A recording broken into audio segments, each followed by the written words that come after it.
terceiro ano. Vamos dar continuidade à matéria que nós estávamos trabalhando em sala de aula. A gente estava falando sobre globalização, né?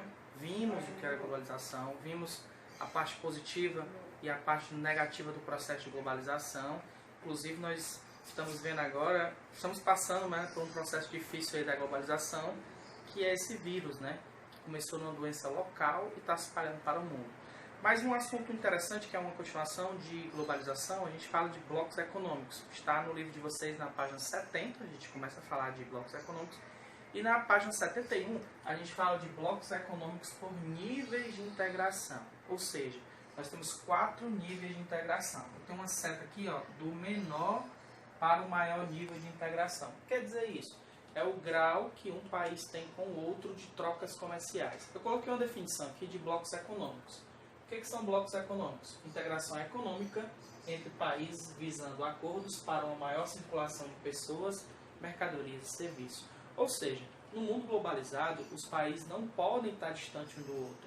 Então, os países eles se unem em blocos econômicos para poder fazer trocas comerciais, para que as pessoas possam se deslocar de um país para o outro. Isso é uma grande vantagem de estar dentro de um bloco. E a gente tem vários exemplos no mundo. Por exemplo, no Brasil eu tenho o Mercosul. Brasil, Argentina, Uruguai e Paraguai. Existem outros membros, mas esses são os membros efetivos do bloco.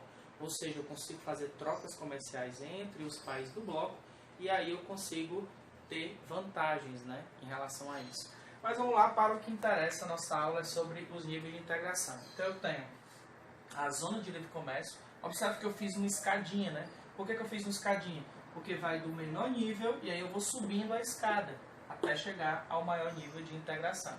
O primeiro nível de integração é a zona de livre comércio. Quer dizer isso? O nome já está dizendo, ó, zona de livre comércio. Ou seja, eu tenho uma livre circulação de mercadorias. O grande exemplo que eu tenho no mundo é o NAFTA, Acordo de Livre Comércio da América do Norte. Como o nome já diz, faz parte da América do Norte. Então, eu tenho os 3 países da América do Norte: Canadá, México e Estados Unidos. Eu só tenho o que aqui? Livre circulação de mercadorias. Por que não libera de pessoas? Porque, veja, o México é pobre. Se eu tivesse liberação de pessoas, eu estaria transitando, né, de um país para o outro. Ou seja, os mexicanos poderiam ir para os Estados Unidos. O segundo ponto é a união aduaneira, já que eu já subo a escada.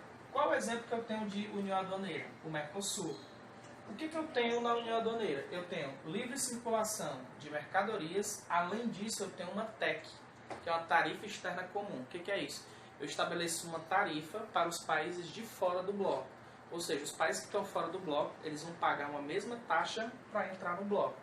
Então, eles têm uma tarifa externa única. Ou seja, eles têm o que a gente chama de tarifa alfandegária igual para entrar dentro do bloco econômico.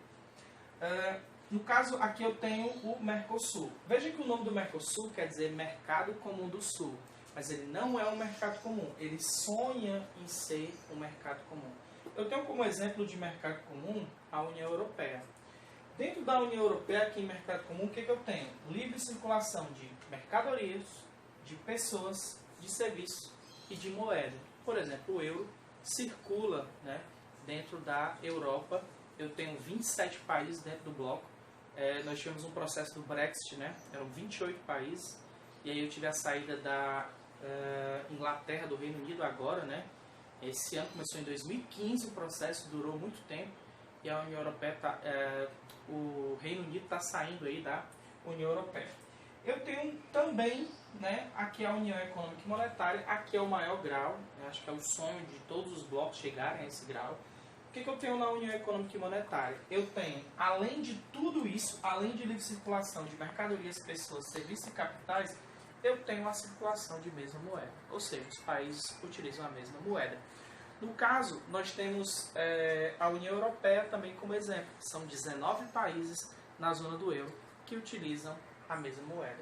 Então, agradeço a vocês. Espero que vocês tenham entendido, compreendido. Isso aqui é uma ajuda, né? A leitura no livro vai auxiliá-los também. Um abraço, fiquem em casa, né? Se cuidem, um beijo, fiquem com Deus.